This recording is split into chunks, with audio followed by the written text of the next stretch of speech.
Well, Keith, you know I had planned to honor the birthday of the late, great Dr. Seuss by reading one of his books tonight. Yeah. But he got canceled on his birthday. There's not a Seuss book to be found anywhere. So instead, I'd like to read another story. I think you're going to like this one. Keith, this is pretty cool. It's How the Left Stole Reading. That's the name of the story. Yeah. And it looks so much like a Dr. Seuss book, but the picture on the front, it's scary. I don't know if you can see it, but it's a caricature of Adam Schiff. Oh, no.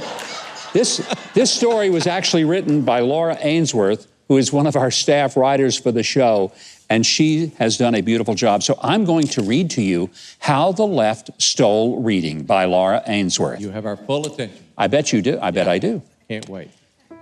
Every kid down in Kidville liked reading a lot, but the left, who controlled education, did not. They wouldn't say why, but we all know one reason. To read the wrong book means you're guilty of treason. They also just hated the folks on the right. They said we're oppressors, at least if we're white. But I think that the most likely reason of all may have been that their brains were 2 sizes too small. Whatever the reason, their brains or their hate, they canceled the books that they deemed out of date. They stared at the kids from their ivory tower while focusing all of their brainwashing power. We can't let them read Dr. Seuss, they'd exclaim. We have to start erasing his name. We'll target 6 books with some troublesome art while keeping in mind that's only the start.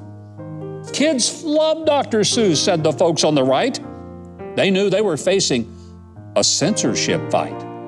Why, he taught children how to be loving and kind, and how they could grow up to be colorblind. Colorblind, screamed the left, their eyes practically bleeding.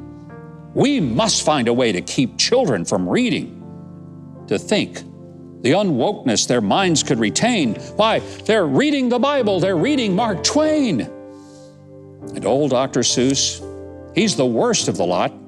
If kids want to read him, we'll say they must not. We'll say he's a bigot and lacks credibility, and then give all the children that book, White Fragility.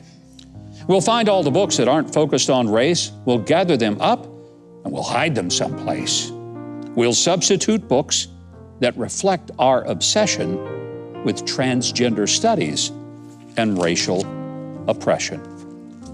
Well, the kids in Kidville would all cry boo-hoo when they found out what the leftists decided to do. The fun books were gone, and they felt really sad. The white kids were taught they deserved to feel bad. But parents arose. They had had quite enough. They fought for their kids, and it got pretty rough. They went to the school board, and all had their say, and their courage and their hearts grew 3 sizes that day. They brought back the books that the left had rejected, and they made sure that freedom of speech was protected. The books were all safe and were put to good use, and we ourselves honor the ones by Dr. Seuss. Now, if you're seeing this, I know you've enjoyed that video. I mean, how could you not, after all? So you know what you should do? Leave a like, click on the subscribe button below, and hit the notification bell next to it so you'll always know when I have another video up for you to enjoy.